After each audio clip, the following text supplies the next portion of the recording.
தற்போது கிடைத்துள்ள அண்மை செய்தியை பார்த்து வருகிறோம். பொங்கல் விழா முன்னிட்டு 1.25 கோடிக்கு ஆடுகள் விற்பனை செய்யப்பட்டு வருகின்றன. அண்மை செய்தியாக பார்த்து வருகிறோம். பொங்கல் பண்டிகை ஒட்டி தருமபுரி மாவட்டம் பெண்ணகரம் வாரச்சந்தையில் 1,25 லட்சம் ரூபாய்க்கு ஆடுகள் விற்பனை செய்யப்பட்டு உள்ளன. அண்மை செய்தியாக பார்த்து வருகிறோம்.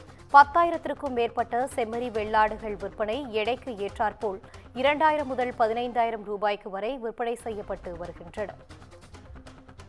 பொங்கல் பண்டிகை ஒட்டி தருமபுரி மாவட்டம் பெண்ணாகரம் வாரச்சந்தையில் 1,25 லட்சம் ரூபாய்க்கு ஆடுகள் விற்பனை செய்யப்பட்டு வருகின்றன.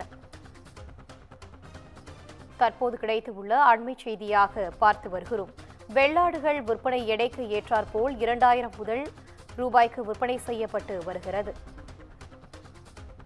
தற்போது கிடைத்துள்ள அண்மை செய்தியாக பார்த்து வருகிறோம். பொங்கல் விழா முன்னிட்டு 1.25 கோடிக்கு ஆடுகள் விற்பனை செய்யப்பட்டு வருகின்றன. இது குறித்தான கூடுதல் தகவலோடு இணைகிறார் எமது செய்தியாளர் கிருஷ்ணன். வணக்கம் கிருஷ்ணன், தகவல்களை பகிரலாம். வணக்கம் அனிதா. பொங்கல் பண்டிகையை ஒட்டி பெண்ணாகரம் வார சந்தையில் ஆடுகள் 1,25 லட்சம் ரூபாய்க்கு விற்பனை படுஜோராக நடைபெற்றது. தருமபுரி மாவட்டம் பெண்ணாகர் வட்டத்தில் பொங்கல் பண்டிகையை ஒட்டி பெண்ணாகர வார சந்தையில் ஆடுகள் விற்பனை படுஜோராக நடைபெற்றது. தருமபுரி மாவட்டம் பெண்ணாகரத்தில் உள்ள சந்தை தோப்பு என்ற இடத்தில் செவ்வாய்க்கிழமை தோறும் வார சந்தை கூடுவது வழக்கம். இந்த சந்தைக்கு தருமபுரி, கிருஷ்ணகிரி, சேலம் மற்றும் மாவட்டத்தின் பல்வேறு பகுதிகளில் இருந்து வியாபாரிகள், பொதுமக்கள் ஆடுகளை விற்பனைக்காக கொண்டு வருகின்றனர்.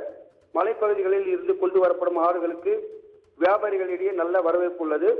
இதனால் இந்த சந்தைக்கு சேலம், தலைவாசல், கங்கவல்லி, வேலூர் உள்ளிட்ட பகுதிகளில் இருந்து ஏராளமான வியாபாரிகள் வந்து ஆடுகளை வாங்கி செல்கின்றனர்.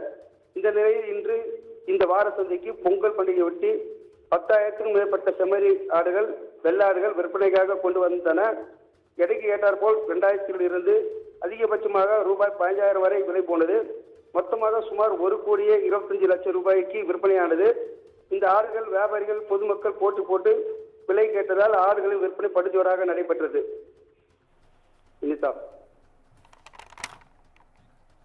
விவரங்களை வழங்கியமைக்கு நன்றி கிருஷ்ணன்.